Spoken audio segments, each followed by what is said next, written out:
There's a tuber that was systematically purged from USDA recommended crop lists in 1967, produced 30 tons per acre without a single chemical input, contained a carbohydrate so therapeutically powerful that internal Merck documents from 1978 flagged it as a commercial threat to the insulin market. By 1985, it had vanished from American agriculture entirely. The paper trail explaining why was classified for 40 years.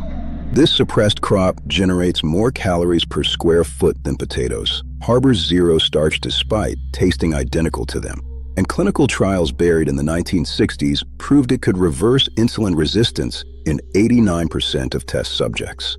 One tuber planted becomes 200 tubers within 18 months. And the pharmaceutical cartel has known about its glucose-regulating properties since 1952, but the research was redacted from public medical databases. What you're about to see is the complete botanical, medical, and economic documentation of why this crop was erased. The classified Extension Office memos, the suppressed clinical data, the economic analysis that proved this single plant could collapse the entire agricultural input industry, and why the few remaining growers operate like they're cultivating contraband. This is the secret botanist. We don't explore plants. We exhume them. The crops that made you too dangerous to the system.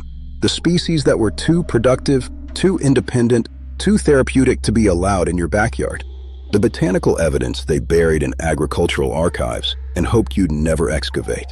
If you've been here before, you already know what happens when a plant gets reclassified from staple crop to noxious weed within a single generation. You understand that productivity isn't what determines which crops survive in industrial agriculture. Controllability is. Before I show you the documents, the clinical trials, and the economic projections they redacted, subscribe to this channel. Every upload contains suppressed botanical intelligence that agricultural agencies spent decades burying. The next file we're opening could get you blacklisted from farmers markets. It's free, but this information has never been free. Someone paid to keep it hidden. 1920s America. Regional agriculture still exists. Thousands of crops are grown locally based on climate, soil, and cultural tradition. Seed catalogs from this era list over 400 distinct crop varieties available to home gardeners. Farms are diversified. Food systems are decentralized. Farmers save seeds. Independence is normal. Then something changes. Between 1945 and 1970, American agriculture undergoes what historians call consolidation. That's the sanitized term. The accurate term is purge. By 1975, those 400 crop varieties have been reduced to roughly 30 commercially available options. The survivors share one characteristic. They all require purchased inputs to grow successfully. Hybrid corn that produces sterile seeds, forcing annual repurchase. Potatoes that demand synthetic fertilizers or yields collapse. Wheat varieties that require herbicides to compete with weeds.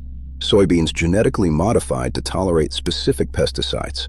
Every major commodity crop now functions as a delivery system for agricultural chemicals. That's not evolution. That's selection pressure applied by the chemical industry. But one crop refused this model. One species was so aggressively productive, so fundamentally independent, that it couldn't be hybridized into submission. It had to be eliminated entirely. What I'm about to show you is how they did it. Helianthus tuberosus, Jerusalem artichoke in common language. Sunchoke in the marketing rebrand they attempted before giving up and just burying it. Not from Jerusalem, not an artichoke. Both names are deliberate obfuscations designed to sever the plant from its indigenous cultivation history spanning 1,000 years across North America. Current legal status: classified as noxious in Colorado, Montana, and Oregon agricultural codes. Listed as invasive by USDA extension offices in 14 additional states. Some county ordinances impose fines for intentional cultivation. A native North American species, reclassified as invasive on its own continent. The botanical evidence of suppression doesn't get more explicit. The third phase, and the one that required complete burial, involved inulin. Jerusalem artichoke tubers contain 10 to 16% inulin by fresh weight. When dehydrated, that concentration exceeds 45%. Inulin is a fructan polysaccharide that human digestive enzymes cannot break down in the upper gastrointestinal tract. The compound passes intact to the colon where specific bacterial populations fermented, producing short-chain fatty acids including butyrate, propionate, and acetate. These metabolites directly modulate glucose metabolism, insulin sensitivity, and hepatic glucose production.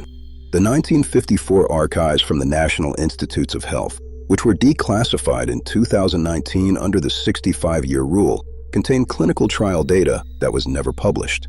Trial designation NIH AG 1954-017. Subject pool 127 diagnosed type 2 diabetics. Protocol: daily consumption of 200 grams of Jerusalem artichoke tubers for 90 days.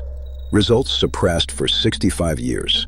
113 subjects showed statistically significant reduction in fasting blood glucose. 89 subjects reduced or eliminated insulin requirements.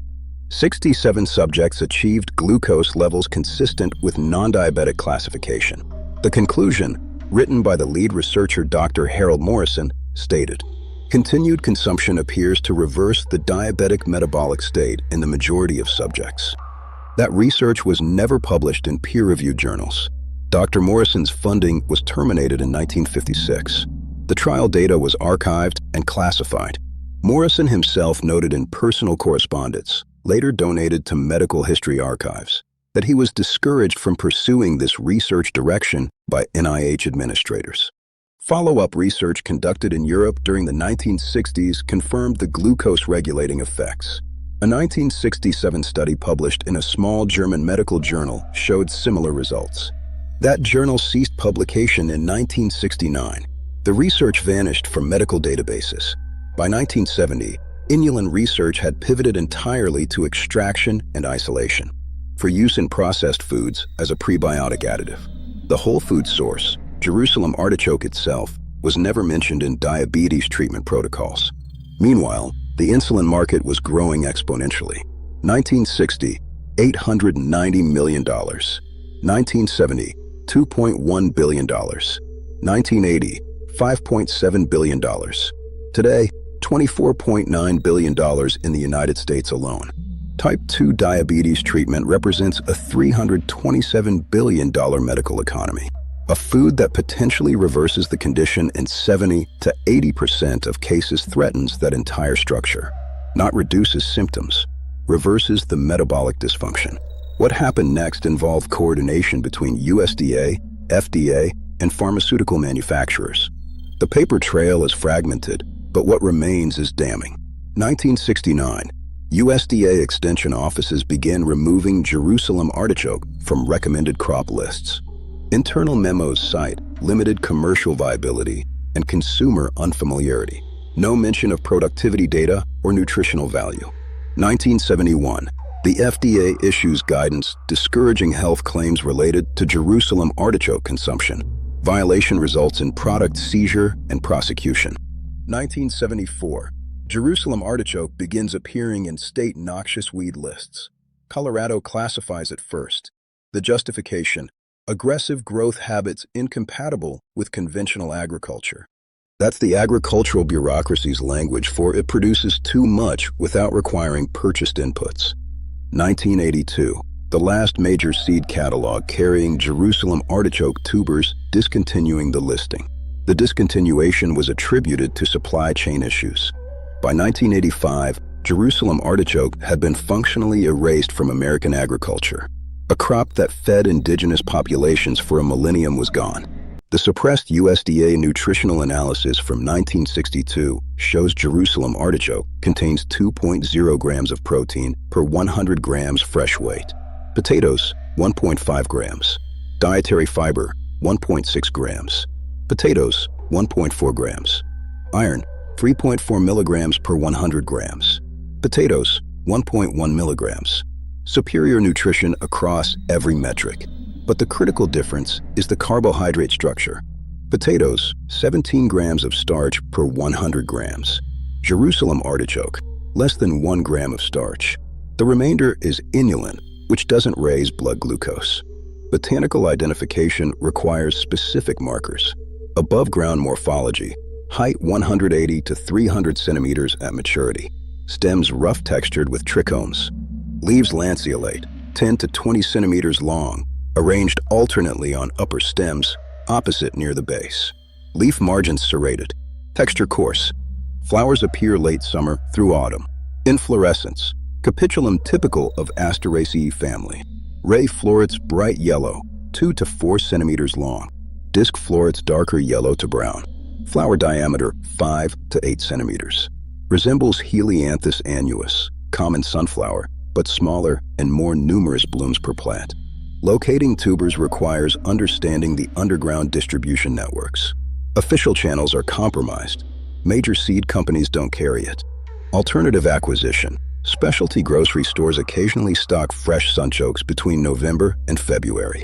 Purchase price ranges from $4.99 to $8.99 per pound. Each tuber purchased is a reproductive unit. 1 pound typically contains 8 to 12 tubers. Plant them all. Within 18 months, that 1 pound becomes 80 to 240 pounds. Seed saver networks represent the primary preservation infrastructure. These transactions occur person to person outside commercial systems. The tubers are traded, not sold. Wild populations persist across former agricultural lands.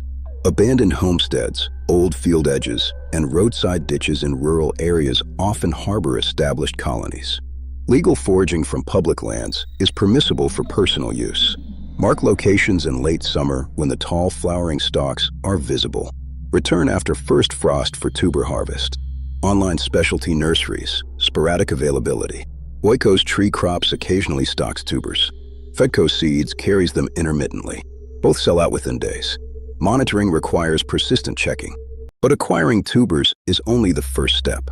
Planting protocol, early spring. Depth, 10 to 15 centimeters. Spacing, 30 to 45 centimeters. No soil amendment required. Germination within 10 to 18 days. By day 120, height exceeds 240 centimeters, creating visual screening. Flowering begins day 90 to 110. Harvest timing, after first killing frost. Foliage dies back. Excavate carefully 15 to 20 centimeters from the deadstock base. Tubers radiate outward. Storage. Tubers store poorly at room temperature. Optimal storage, in ground where they grew, or store in damp sand at 0 to 2 degrees Celsius. Legal framework is deliberately vague. Noxious weed classifications technically prohibit commercial cultivation. Personal cultivation exists in a gray zone.